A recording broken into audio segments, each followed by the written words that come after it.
Hello friends, welcome back to Pink Lab. तो आज हम लोग सीटेड पेपर 2 साइंस के टॉपिक धातुओं और अधातुओं के विषय में पढ़ेंगे।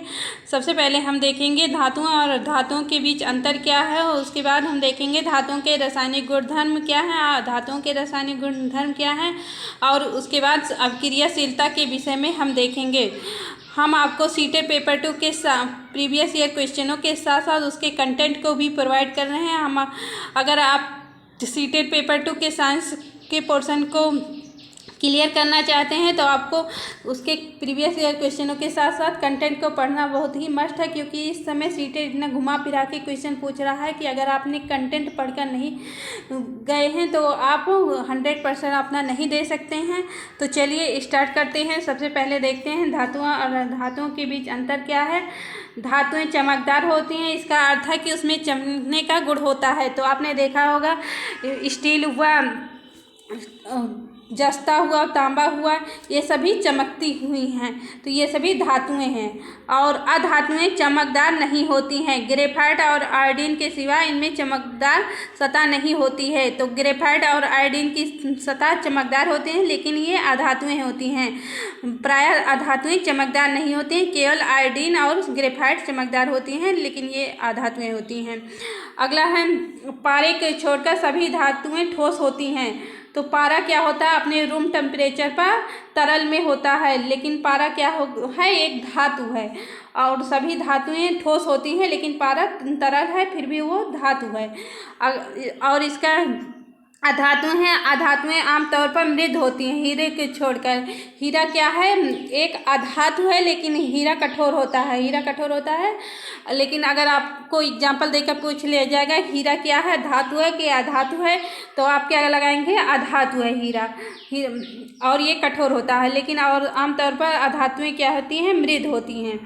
अगला है धातुएं नमनीय होती हैं, इन्हें तारों में ढाला जा सकता है। धातुएं क्या होती हैं, वो नमनीय होती हैं, उन्हें खींचकर बढ़ाया जा सकता है।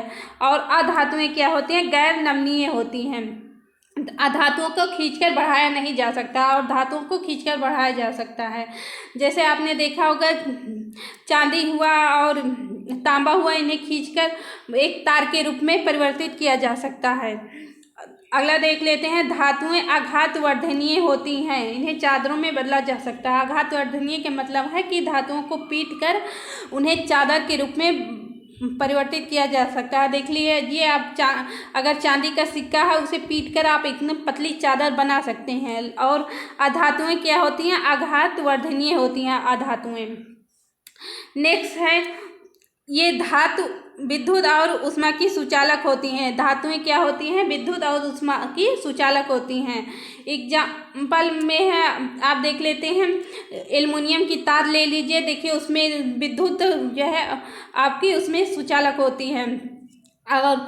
अगर आप गर्म करते हैं कोई सी धातु को या ज़्यादा देर तक गर्म करते हैं, तो अगर एक साइड आप गर्म कर सकते हैं तो दूसरे साइड भी अपने आप गर्म हो जाता है, क्योंकि उसमें क्या होता है, ऊष्मा का चालन होता रहता है। इसका अपवाद भी है शीशा और पारा।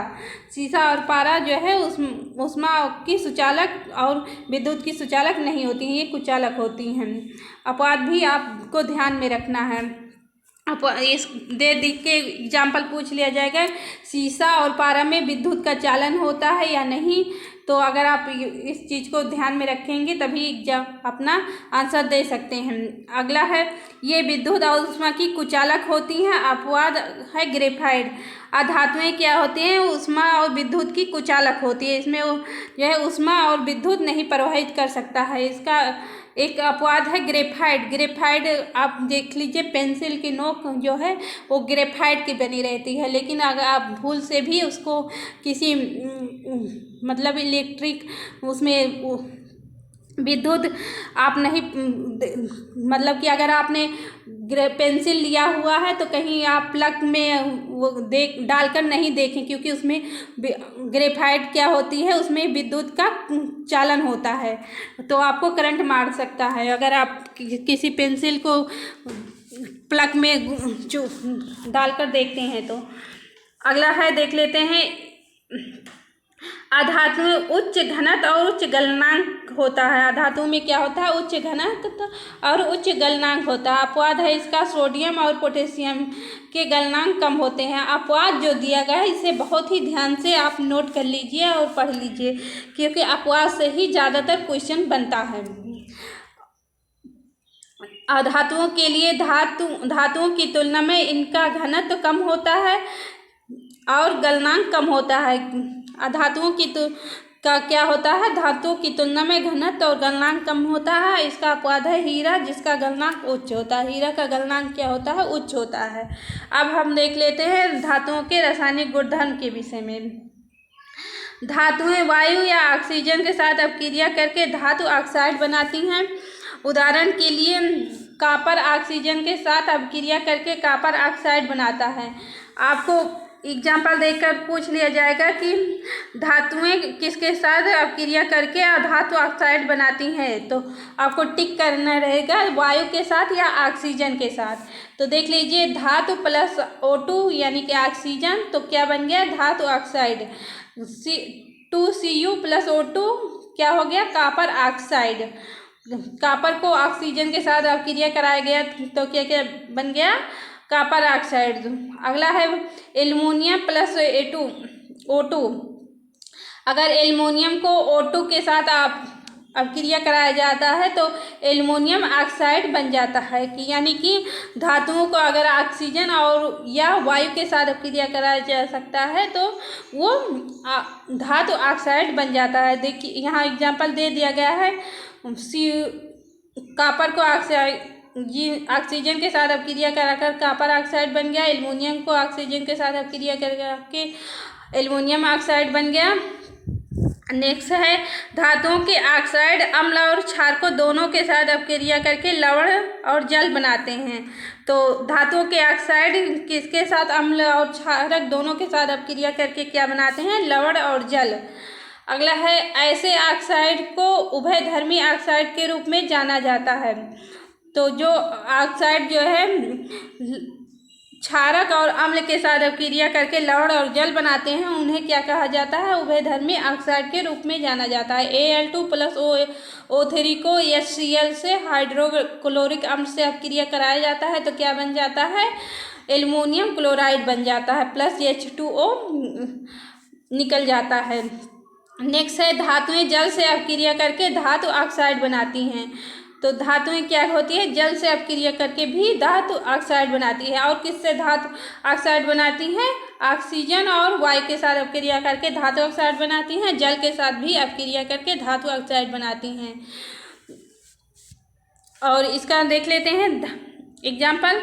धातु ऑक्साइड बदले में जल के साथ अपक्रिया करके धातु ऑक्साइड हाइड्रोक्साइड बनाता है। धातु ऑक्साइड क्या होता है? जल के साथ अपक्रिया करके धातु हाइड्रोक्साइड बना लेता है। देख लेते हैं इसका एग्जाम्पल। सोडियम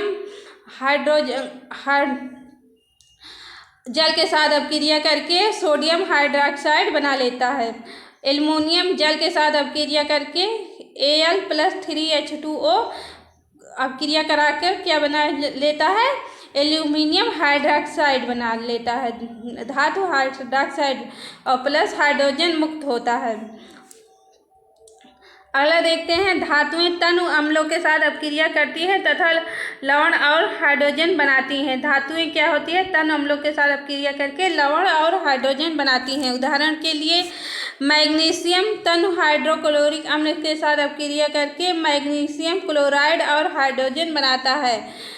धातु प्लस अम्ल इक्वल टू क्या हो गया? धातु लवण प्लस हाइड्रोजन।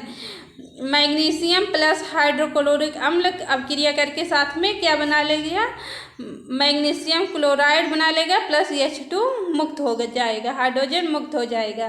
तो ये तो हुआ धातु के साथ रासायनिक गुणधर्म। अब हम देख लेते हैं अधातुओं के साथ रासायनिक गुणधर्म को। अधातुओं के साथ ऑक्सीजन के साथ अपक्रिया करके अधातु ऑक्साइड बनाता है। तो वहाँ क्या था? धातुएं क्या थी? ऑक्सीजन के साथ अपक्रिया करके धातु ऑक्साइड बनाती थी। यहाँ पे धातुएं ऑक्सीजन के साथ अपक्रिया करके अधातु ऑक्साइड बना रहा है। देख लेते हैं। अधातु प्लस ऑक्सीजन क्या हो गया, अधातु ऑक्साइड। CO प्लस O2 अपक्रिया करके क्या बन गया, CO2 बन गया। फिर अधातु हाइड्रोजन गैस बनाने के लिए जल और अम्ल के साथ अपक्रिया नहीं करता है। वहाँ क्या था, अधातु यहाँ पे हाइड्रोजन गैस बनाने के लिए जल और अम्ल के साथ अपक्रिया नहीं करता है। वहाँ पे धातु हाइड्रोजन गैस बनाने के लिए जल और अपक्रिया के साथ अम्ल के साथ अपक्रिया करता था। थर्ड है, अधातुएं लवण के विलयन से अपक्रिया कर सकती हैं। अधिक अपक्रियाशील तत्व कम अपक्रियाशील अधातु को विस्थापित कर देती हैं। तो इस बात को ध्यान रखिए, इससे हर बार सीटेट में एक क्वेश्चन जरूर बनता है। अधिक अपक्रियाशील तत्व कम अपक्रियाशील अधातु को विस्थापित कर देता है। तो एग्जाम्पल देख लेते हैं। 2NaBr plus Cl2 equal to क्या हो गया, 2NaCl प्लस Br2। नेक्स्ट है, अधातुएं हाइड्रोजन के साथ अपक्रिया करके हाइड्राइड भी बनाती हैं। तो क्या हो गया, अधातुएं हाइड्रोजन के साथ अपक्रिया करके हाइड्राइड बनाती हैं। H2 प्लस S, तो क्या हो गया, H2S हाइड्रोजन हाइड्राइड। तो ये अधातुओं के साथ रासायनिक गुणधर्म हो गया। अब हम देख लेते हैं अपक्रियाशीलता श्रृंखला को देख लेते हैं। तो अपक्रिया श्रृंखला क्या है, वह श्रृंखला जिसमें धातुओं को अपक्रियाशीलता के अवरोही क्रम में व्यवस्थित किया जाता है, उसे अपक्रियाशीलता श्रृंखला के रूप में जाना जाता है। इसका मतलब ये है कि जो ऊपर की धातु दी है वो अधिक अपक्रियाशील है, उसके नीचे वाली धातु से कम, मतलब कि ऊपर वाली अधिक अपक्रियाशील है, नीचे वाली कम अपक्रियाशील है। तो देख लेते हैं। CS सीजियम फ्रेंसियम से अधिक अपक्रियाशील है। वैसे पोटेशियम सोडियम से अधिक अपक्रियाशील है। सोडियम लिथियम से अधिक अपक्रियाशील है। बेरियम लिथियम से कम अपक्रियाशील है। इस तरह के आप श्रृंखला वाइज दिया गया है, आप इसे स्क्रीनशॉट लेकर याद कर लीजिए, क्योंकि इससे क्वेश्चन बनते हैं। हम आपको एक एग्जांपल देकर बता दे रहे हैं कैसे इस तरह के क्वेश्चन बनते हैं। तो देखिए, आपको दे दिया जाएगा, जैसे आपको पहले के दिया रहेगा, के less than Li lithium, potassium less than sodium less than lithium. फिर दूसरा दे दिया जाएगा पोटेशियम ग्रेटर देन Li, और फिर पूछ लिया जाएगा पोटेशियम लेस देन और sodium less than greater than Li। तो इसमें से कौन करेक्ट है ये पूछ लिया जाएगा। तो देखिए आप, पोटेशियम ऊपर दिया गया है, फिर उसके बाद सोडियम दिया गया, उसके बाद लिथियम दिया गया है। तो यहाँ पोटेशियम, फिर उसके बाद सोडियम, उसके बाद lithium. Potassium greater than sodium, sodium greater than lithium. तो ये वाला करेक्ट हुआ। इस तरह के आपको 3-4 ऑप्शन देकर पूछ लिया जाएगा कि इसमें से कौन सा करेक्ट है। अगर आप इस श्रृंखला को याद करके रखते हैं तभी इस तरह के क्वेश्चनों के आंसर दे सकते हैं। आप इसका स्क्रीनशॉट लेकर रख लीजिए और याद कर लीजिए। देखिए यहाँ पे और कुछ धातुओं की श्रृंखला दी हुई है, इसका भी आप पढ़ लीजिए, याद कर लीजिए। इससे भी एक क्वेश्चन सीटेट में अक्सर बनता है।